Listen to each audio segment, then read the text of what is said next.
So it's a cool morning here in South Georgia.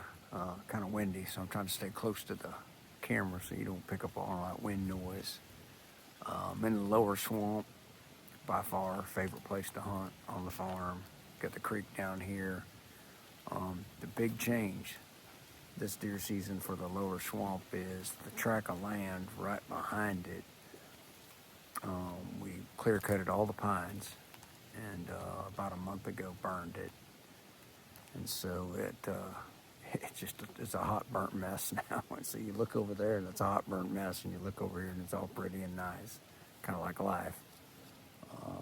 And then we'll end up planting new pines in it. So it's part of what it is, but it's just got a very ugly phase right now that it's got to go through.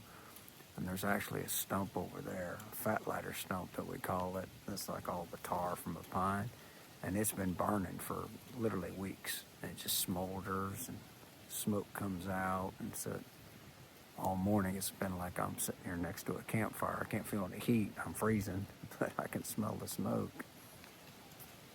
So what's the big deal about today? Well, last night I went to the cabin by myself, took the baby with me, and a lot of people find that odd that I'll just go stay at the cabin by myself and sit around the campfire, and me and the baby will have numerous conversations with beavers. The youngest boy showed up about 10 o'clock last night. I don't know why, he just showed up. He's like, hey, you mind if I come over here and crash tonight? He goes, I'm not going to hunt in the morning, but I got some baseball practicing in the morning. But he goes, I just come over and crash with you at the cabin. I said, man, that's fine. So got up bright and early this morning and watched a otter in the pond. He was having a party, and I could just barely see him. And then I came on down here and crawled up in this tree. So today, and I don't really get into this, to be honest, but today is my birthday, and I turned 57 sometime today. I turned 57. And many, many years ago, I was walking through a little section here we call Horseshoe, and it dawned on me. And so I wrote it in a book. It's in a story. I don't remember the name of the story, but it was like the deaths of our loved one and the births of our children become the mile markers of our lives. It's how we gauge time. 20 years since the boy was born, or 10 years since grandma died, or whatever. It's like the mile markers. It's how we gauge where our life is at, what's the time that's slipped by. 57 for most people is not a big age, big difference. What's the big deal? Well, in my old job, 57 meant you had to retire. That was the retirement age, was 57. And under the original plan, when I finally landed where I landed and loved my job, it wasn't probably the last 10 years working for them folks that I really, really liked my job. And that was working fires and explosions. I really loved that job. And the original plan was I was going to run it out to the end until 57, and then figure, oh man, hold on, there's an otter.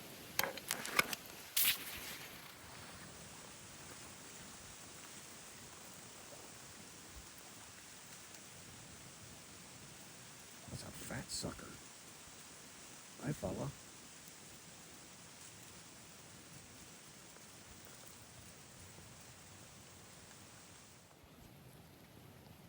All right, so back to our regularly scheduled program.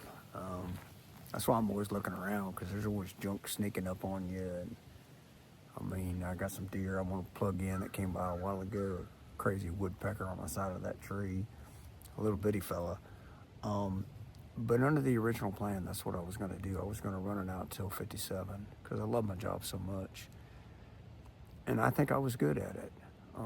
But what changed for me is when I started getting into the trauma work, then things changed for me. And I know that when I did retire at 51, there was some speculation that I got out because I had just taken on too much, meaning, the trauma had gotten the best of me, and that wasn't the case. I was comfortable and confident in my normal job. but I felt that when it came to the trauma work, I could do more. Um, I felt that there was just so much more that I could do, and I wasn't able to do it. I kind of felt hemmed up. Uh, it was hard to stay in the box that they wanted me to stay in. And I've never been a guy that likes to stay in the box. Married to a woman that doesn't want to keep me in a box. Um, me packing up last night and going to the cabin. I mean, she don't say nothing. I'm not going to a bar. I'm not going out with some buddies. Don't really have any buddies. I don't drink. What am I doing? I'm going to a cabin in the middle of 600 acres with no running water or electricity and sit next to a campfire with a dog. I mean, hell, how much more I can't get in no trouble there.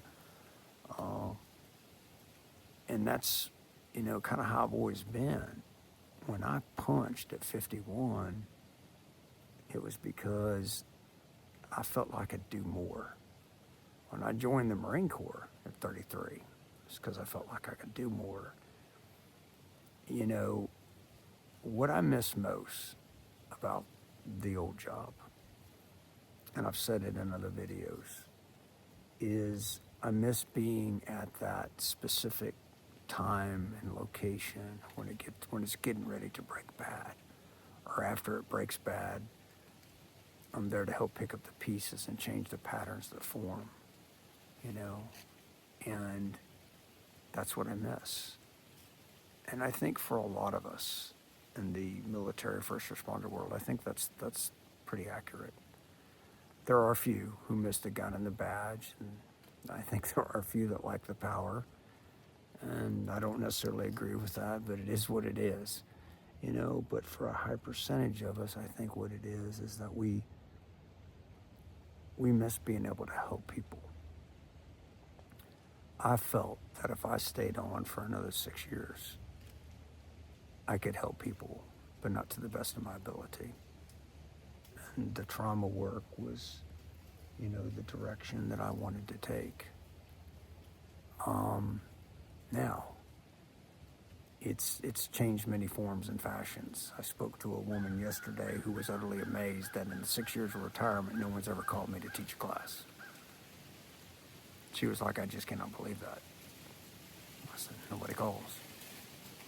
I don't try to promote myself. Don't necessarily want to go fly somewhere and teach something.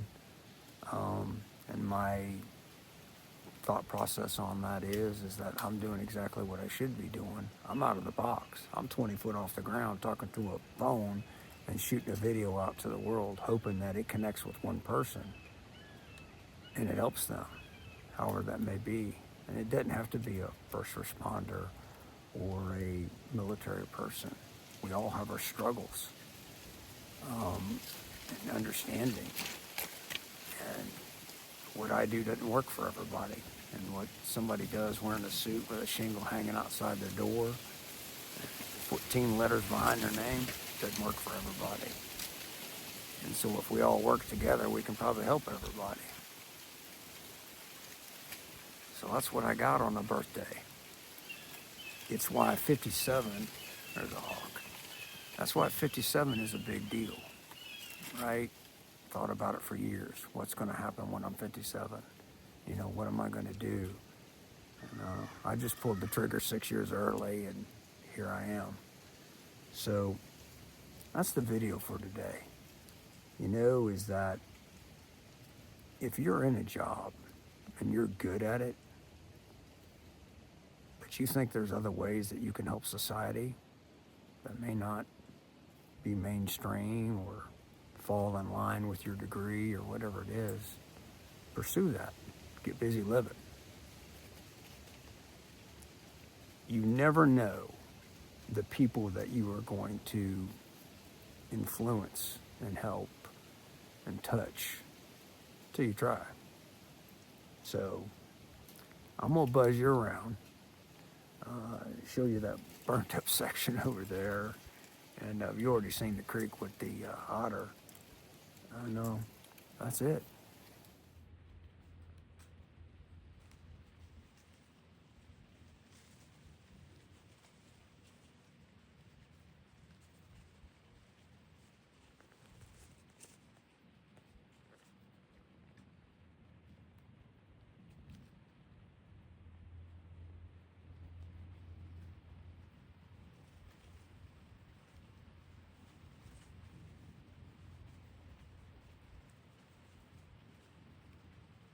is blowing right in my face. I know they don't smell me.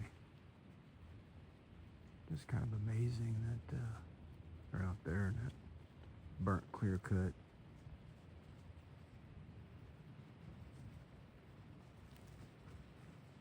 Ain't nothing to eat out there, but I guess they just like it.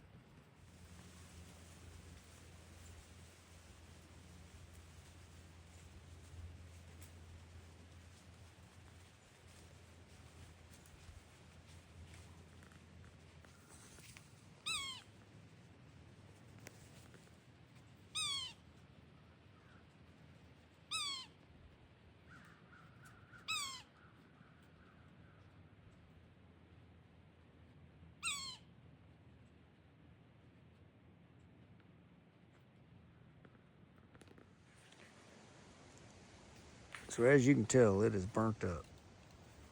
But the trees reach a point that they need to be cut down because they're at their maximum growth. And then they're turned into timber or lumber. And then you come back in and you replant, you start the process over. Up there is where that stump is burning. I can smell the smoke, but down here's the creek. And like I said, if we wouldn't have unplugged the pipe yesterday, there wouldn't hardly be any water in it.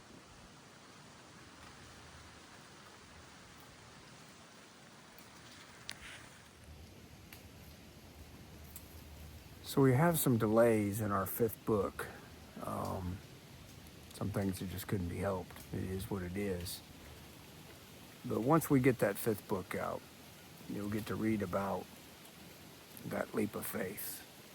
And pretty much at 51, I took a leap of faith. Or maybe I knew the other shoe was going to drop at 57 and I just wanted to go ahead and get it over with. I don't know. But the leap of faith was this. And at 51, I couldn't imagine doing anything else other than what I was doing at the time. And now at 57, I literally can't imagine doing what I was doing back then. It's kind of odd and strange how that works out, you know. And it's truly all about purpose. It is. It's about understanding and knowing and fulfilling your purpose. And as I struggle, which is a daily struggle with this, the videos, it really is a struggle. It's a lot easier to write, print a book, and let it rip. The videos is a struggle. But occasionally, I get a bone thrown. As I say, God will throw you a bone if you pay attention to stay on this path.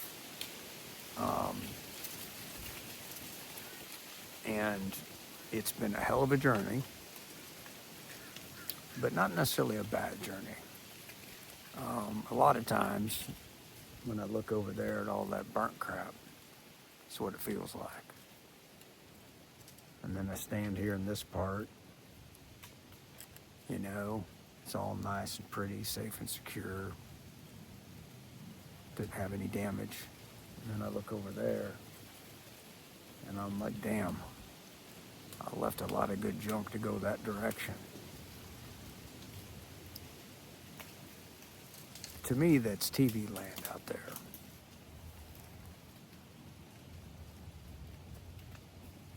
And when I walked through there this morning, I got ash all over my boots, kind of like when I used to work fires.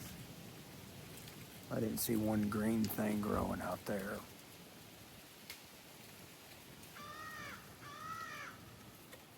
When I punched,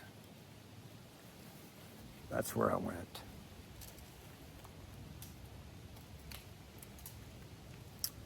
But I know I got to stay on this course and continue this leap of faith so I can find something out there that's trying to grow and it can't. And what I'm doing right now is going to breathe some life into it. Yeah. That's why you leave a job you love.